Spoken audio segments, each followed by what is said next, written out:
Oh, ça fait longtemps. Salut tout le monde, j'espère que vous allez bien. Mais écoutez, moi pour ma part, ça va nickel. Donc aujourd'hui les gars, on se retrouve pour une toute nouvelle vidéo, comme vous avez pu voir au titre et à la miniature. Alors je sais, ça fait extrêmement longtemps que j'ai pas fait ce genre de vidéo en concept. Ça fait très longtemps que j'ai pas fait de vidéo comme ça les gars, je suis désolé. Mais avec le taf et tout ça, c'est un petit peu compliqué. Mais là les gars, on reprend les vidéos comme avant. Donc c'est-à-dire, on reprend les challenges, on reprend tout ce qui me passe par la tête. Donc là les gars, je voulais vous parler de quelque chose qui s'est passé réellement en 1980 et quelques, et qui s'est passé également dans notre département. Donc je suis pas tout seul, je suis en compagnie de mon pote qui est derrière la caméra, qui est notamment Baptiste, qui est le retour du duo comme avant également les gars. Donc voilà, donc je vous mettrai sa chaîne en épinglé en commentaire. Il n'y aura plus rien dans les descriptions maintenant. Donc voilà les gars, donc ça c'est une nouveauté, il y a juste ça qui a changé, mais le reste a rien n'a changé. Bon les gars, je voulais vous parler d'un moine. Alors je sais pas si vous avez entendu de la Dame Blanche et tout ça. Mais nous, dans notre département en Vendée, donc, et également j'habite en Vendée, on habite en Vendée, il s'est passé quelque chose un peu comme Dame Blanche, mais d'une autre version. Ça s'appelle le moine qui fait de l'autostop. Alors, disons comme ça, c'est un petit peu chelou, je vais pas vous mentir. Alors, en gros, je vous explique. Alors, ben, il y a un soir, il y a deux personnes qui sont... qui revenait d'une soirée et tout ça. Et sur la route, en voiture, ils ont croisé un moine. Donc là, c'est un peu suspect. Déjà, qu'on croise sur la route une dame blanche, c'est déjà pas très bon signe. Mais là c'était un moine. Et ça s'est passé en Vendée en 1980 et 1982. Vers ces eaux-là.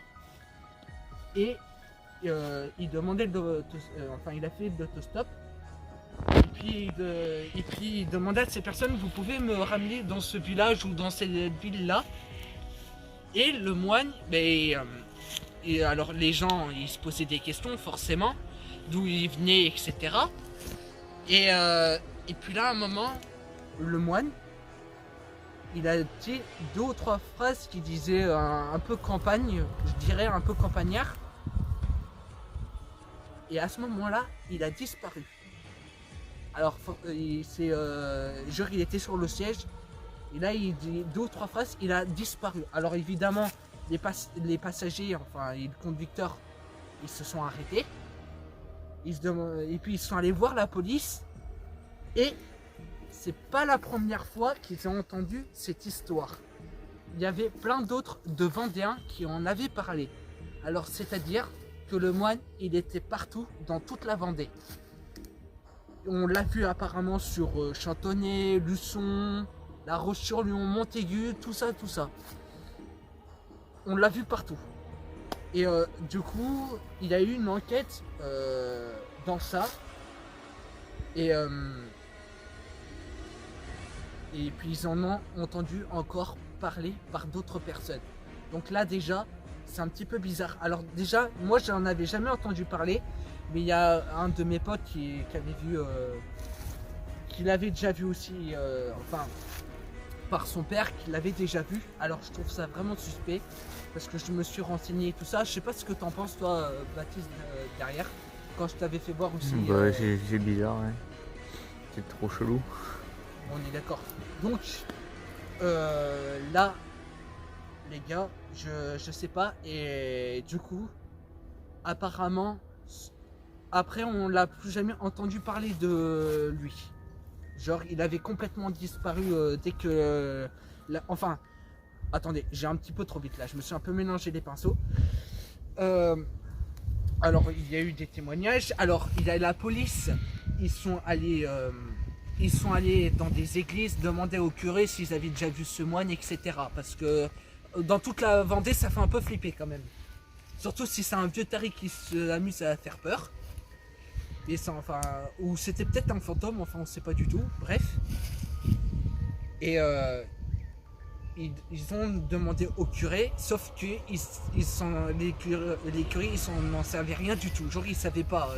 Genre ils ont dit c'est bizarre. Alors après, ben la police ils ont laissé de côté. Mais après il y a eu encore d'autres témoignages. Il y a un moine, il s'amusait à toquer les portes des personnes, donc au Vendéen. Et là c'est encore plus flippant. Donc du coup, ben, la police, ils ont encore à nouveau enquêté, sauf qu'ils n'ont rien trouvé. Et à ce moment-là, le moine, il a disparu pour toujours. Et apparemment, on l'aurait vu pour la dernière fois vers Nantes, dans un village, pas très loin. Mais après, on n'en a jamais entendu parler. Et là, les gars, où je tourne cette vidéo, on est actuellement en 2023 maintenant. Donc... ouais, pour dire que les années 2000 sont déjà passées, donc on se sent un petit peu vieux, comme si on était daron, mais bref, ça c'est pas grave, c'est qu'un détail. Là, on est actuellement en 2023. Donc, ça veut dire que je voulais vous dire, j'ai découvert sur Instagram qu'il y avait un compte sur le moine qui fait de l'autostop. Et là, c'est encore plus flippant. Ça veut dire, est-ce que le moine, il s'est... Alors je sais pas du tout, j'ai découvert ça les gars sur Instagram. Après ça fait combien, mais c'est même plus de 20 ans, plus de 30 ans même le truc. C'est réapparu, mais c'est en version compte sur Instagram. Je vais vous l'afficher sur l'écran, c'est vraiment super flippant. Est-ce que c'est de l'autostop? Est-ce que c'est un nouveau challenge qui débarque? Je ne sais pas du tout. Mais si vous voulez que le gars, je contacte ce compte, alors je sais pas s'il est récent ou quoi, mais pour cette vidéo, je vais vous demander un maximum de likes. Je sais pas, j'obtiendrai combien, allez, on va dire pour cette vidéo 10 likes, ça suffira largement. Et on verra si c'est réellement lui ou pas. Parce que c'est vraiment bizarre, parce que j'ai découvert ça il n'y a pas si longtemps. Parce que j'ai écrit en faisant mon enquête, il avait écrit ça. Alors je trouve ça vraiment bizarre. En plus ce compte il est en privé. Dites-moi ce que vous en pensez en commentaire. Mais en tout cas, nous verrons bien. Bref, en tout cas ça va être là. Je vous ferai une autre partie dès que j'aurai atteint les... allez, on va dire les 10 likes. Mais pas plus. Clairement. Voilà, en tout cas je sais pas trop quoi dire parce que c'est un petit peu flippant d'un côté. Mais bref, en tout cas nous verrons par nous-mêmes ça. Et ça s'est passé en Vendée en plus, donc voilà. Donc j'espère que les gars la vidéo vous aura plu en tout cas. N'oubliez pas de vous abonner en activant les notifications. Et de liker la vidéo. Et puis de partager un max à tous vos potes et à tous vos proches si vous voulez qu'il y a d'autres suites également sur ça. Et qu'est-ce que t'as quelque chose à dire? Bon, bah voilà les gars. Donc j'en ai parlé à mon pote, il trouvait ça vraiment chelou. Ouais. C'est un peu bizarre. Est-ce que c'est réel ou pas? Dites-nous vous en commentaire. Mais en tout cas, il y a un compte sur ça. Je sais pas s'il existe encore. Mais j'avais découvert ça. Donc je me suis dit pourquoi pas tenter comme je suis malade que je suis. Voilà les gars. Bon bref, nous sur ce, on vous laisse et on vous dit à bientôt pour des nouvelles vidéos. Allez, ciao tout le monde. Tell me pretty lies, look me in the face. Tell me that you love me, even if it's fake.